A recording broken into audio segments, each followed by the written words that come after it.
She was fired for bringing her son to work until her new boss walked in and said, "I was that kid once." The morning started like any other. Gray sky, lukewarm coffee, and Rachel Miller rushing out the door with one hand holding her son's backpack and the other clutching a worn-out lunchbox. Her old car refused to start again, so she and Ethan ended up walking 3 blocks to catch the bus. She was late, again, and in her world, being late even once more meant risking everything. Before we continue, give a thumbs up, and please tell us where in the world are you watching from. We love seeing how far our stories travel. Rachel worked as a cleaner in a corporate building downtown. It wasn't glamorous, but it paid for rent and Ethan's inhaler refills. Her supervisor, Mr. Collins, was the kind of man who measured worth by how spotless the floor shined. He had zero empathy and a clock instead of a heart. When Rachel rushed into the lobby that morning, out of breath and apologizing, he gave her that look, the one that made her chest tighten every single time. "Late again, Miller?" He barked loud enough for the receptionist to glance up. Rachel mumbled an apology and started scrubbing the floor before he could say more. But barely 2 hours into her shift, she got a text that froze her. "Mom, I can't breathe." Ethan was with Mrs. Jenkins, their elderly neighbor who watched him while Rachel worked, and his asthma had flared up bad. Her hands trembled as she called Mrs. Jenkins, hearing the panic on the other end. "You should take him to the ER now." Rachel grabbed her coat and rushed to Colin's office. "Sir, my son's having an asthma attack. I need to go," she pleaded. Collins didn't even look up from his computer. "If you walk out now, don't bother coming back," he said coldly. For a second, she stood frozen, her heart pounding so hard she could hear it. Then she turned, whispering, "He's my son," and ran out of the building. She didn't see the tall man sitting in the corner office near the hallway window, Daniel Grant, who had watched the whole thing unfold silently. Rachel spent the next few hours in the hospital, sitting beside her unconscious son's bed, his small hand wrapped in hers. When Ethan finally woke up, she smiled through tears, pretending everything was fine. But deep down, she knew she had just lost her only source of income. That night, back in their tiny apartment, she looked at the eviction notice on the counter and whispered, "We'll be okay, baby." "Mommy's got you." Her voice cracked, but she meant every word. What she didn't know was that the stranger who had watched her leave earlier that day would soon change her life forever. Rain poured that night like the sky had taken pity on Rachel. She sat by the window with a cup of instant coffee gone cold, watching the city lights blur through raindrops. Ethan was asleep on the couch, his breathing finally steady. She couldn't stop thinking about how fast her world had crumbled. One missed shift, one heartless boss, and now unemployment. She grabbed her phone and scrolled through job listings, but every option felt like a door slammed shut. Her stomach twisted as she whispered to herself, "How do I start over again?" Meanwhile, across town, in a penthouse overlooking the same city she struggled in, Daniel Grant leaned back in his leather chair, replaying the moment he saw Rachel rush out of the building. He wasn't the type to interfere in other people's business, but something about her face, the desperation, the fear, hit him harder than he expected. Maybe because years ago he'd been that kid, the one whose single mother had fought tooth and nail to keep a roof over their heads. Daniel wasn't just any man. He was the new CEO of Grant and Wells Enterprises, the company Rachel cleaned for. He'd taken over a month ago after the board begged him to return from a long hiatus. On paper, he was the definition of success. Young, driven, millionaire, and feared in the corporate world. But inside, there was a void he couldn't fill. Success had given him wealth, but not peace. As the rain tapped against his window, Daniel opened the company's staff database and found Rachel's file. Age 29, single mother, 2 years on the cleaning staff. He stared at the terminated tag next to her name, a muscle in his jaw twitching. "Unbelievable," he muttered. The next morning, he made a call that would start a chain reaction. When Rachel woke up, her phone buzzed with an unknown number. "Ms. Miller," a voice said, "this is Grant and Wells Human Resources. Mr. Daniel Grant would like to see you at the corporate office this afternoon." Her heart almost stopped. She thought it had to be a cruel joke. "Didn't they fire me?" she asked, her voice breaking slightly. "We're aware," the voice replied. "Mr. Grant wants to discuss something personally." Rachel didn't have a clue what this meant, but she couldn't ignore it. She spent the next hour patching her worn blazer, putting her hair up, and telling Ethan she'd be right back. "Wish me luck, kiddo," she said with a faint smile. As she stepped into the tall glass building, everything felt different. The front desk receptionist smiled this time instead of frowning. She was escorted to the top floor, her palms sweaty. When the elevator doors opened, Daniel stood near the window, hands in his pockets, city skyline behind him like something out of a movie. "Ms. Miller," he said, his voice calm but firm. "Please sit." Rachel hesitated, then slowly sat across from him, unsure if she was about to be scolded or offered a miracle. Daniel studied her face quietly before saying, "You don't remember me, do you?" She blinked, confused. I don't think so." He gave a small, almost nostalgic smile. "That's okay. You wouldn't. But years ago, you and your mother helped a scared kid who couldn't afford lunch at your diner." "That kid was me," Rachel froze. Her mind raced, flashes of a little boy with messy hair and bright eyes appearing from years ago. She couldn't believe what she was hearing. And that's when Daniel leaned forward slightly and said, "I think it's time I return the favor." "Return the favor?" Rachel repeated, her voice trembling slightly as she tried to make sense of his words. The air in the room felt thick, and she could practically hear her heartbeat echoing in her ears. Daniel nodded slowly, his gaze calm but serious. "Yes," he said. "I remember what your mom did for me when I was a kid. She fed me when we could barely afford food. I never forgot her kindness." "Or yours." Rachel blinked, unsure whether to laugh or cry. "Mr. Grant, that was years ago. You don't owe me anything." He tilted his head slightly, that confident CEO composure never slipping. "Maybe not, but I owe the world to people like you," he replied. "And if you'll let me, I'd like to offer you a job. Not cleaning floors this time, something that actually fits your potential."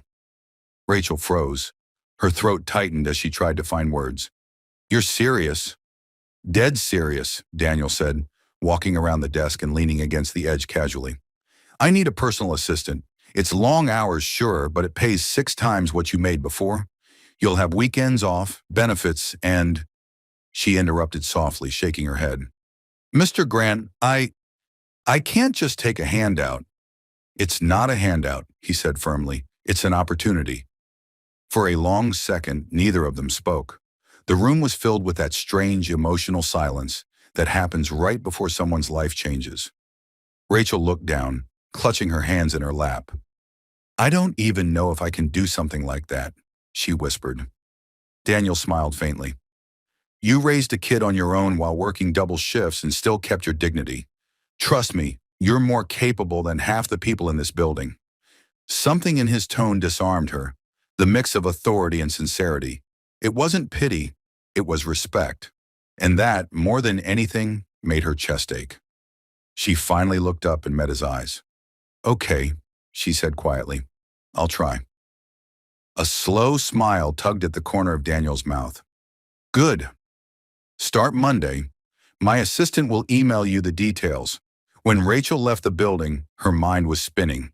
Part of her wanted to jump with joy, but another part was terrified. What if she wasn't good enough? What if this was just a rich man's way of easing his conscience?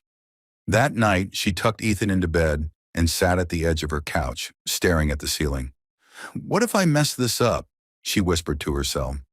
Ethan stirred a little and mumbled, half asleep, "You won't, Mom." "You never do." His words hit her harder than she expected. Maybe she'd been doubting herself for too long. Maybe this was her shot. By Monday morning, Rachel stood in front of the mirror, wearing the only blazer she owned. Her hair was neatly tied back, her nerves barely holding together. When she walked into Daniel's office, she found him already there. No suit jacket today, just rolled up sleeves and that same calm focus. "Morning, Ms. Miller," he said with a grin. "Welcome to the circus." Rachel laughed nervously. "You mean the office?" "Same thing," Daniel said. Over the next few days, Rachel started to see a side of Daniel no one else did. Behind the polished image of the CEO was a man who worked late, skipped lunches, and always took time to listen to people, especially her. And though she tried to stay professional, She couldn't ignore the way he looked at her sometimes, as if seeing someone he'd been searching for all along. What neither of them knew, though, was that something, or rather someone, from Rachel's past was about to walk back into her life and change everything again. It started as a normal Tuesday morning. The office was buzzing, phones were ringing, and Rachel was halfway through typing an email when a familiar voice, one she thought she'd never hear again, cut through the noise like glass shattering. Rachel? Rachel Miller? Her fingers froze on the keyboard. She turned slowly, her stomach tightening. Standing in the doorway of Daniel's office was Tom, Ethan's father, the man who'd walked out years ago without a word, leaving her to raise their son alone. Tom looked different. Expensive suit, slicked back hair, the kind of fake confidence that came from money he probably didn't earn honestly.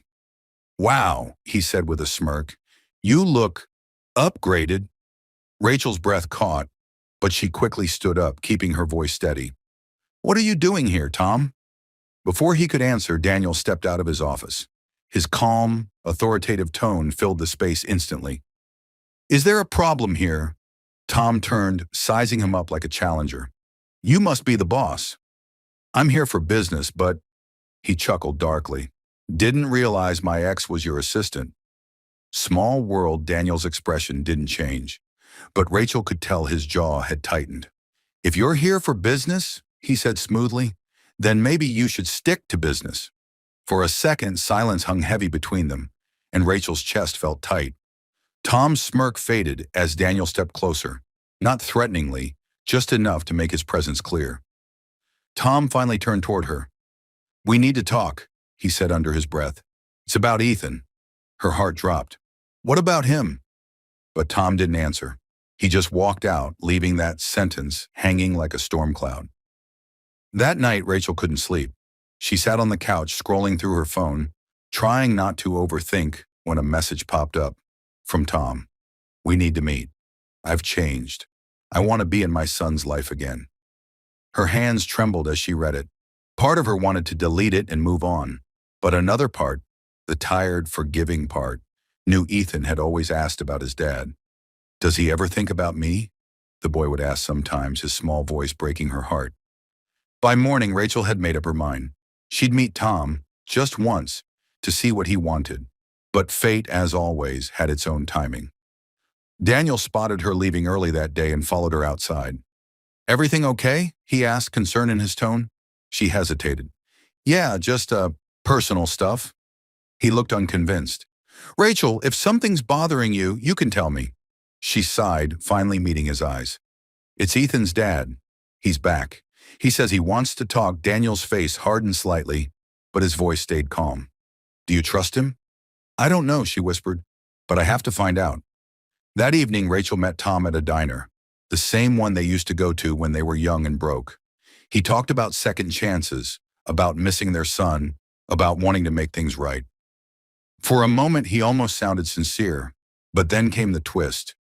"I'm in trouble, Rachel," he confessed, leaning closer. "I need money."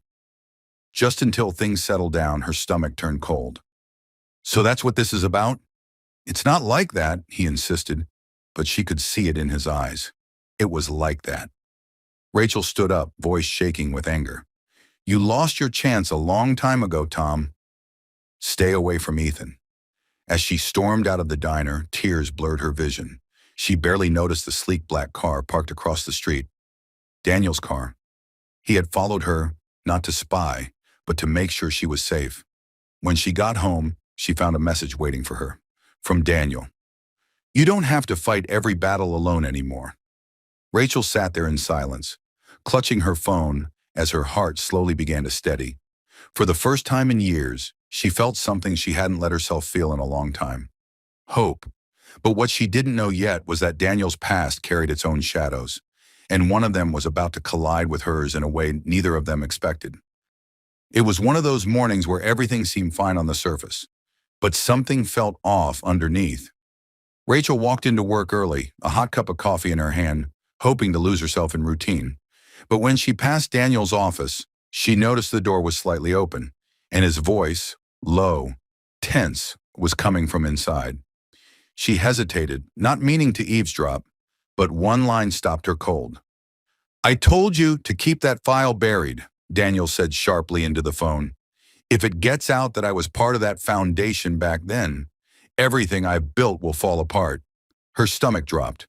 That foundation? The same one Tom had mentioned last night? The one he claimed owed him money? Suddenly the dots connected in her mind. Tom's debt, the shady business partners, Daniel's guarded past. She knocked softly. "Daniel." He froze, eyes flicking up, guilt flashing across his face before he could hide it. "Rachel, you're early." "Who were you talking to?" she asked quietly. "And what foundation?"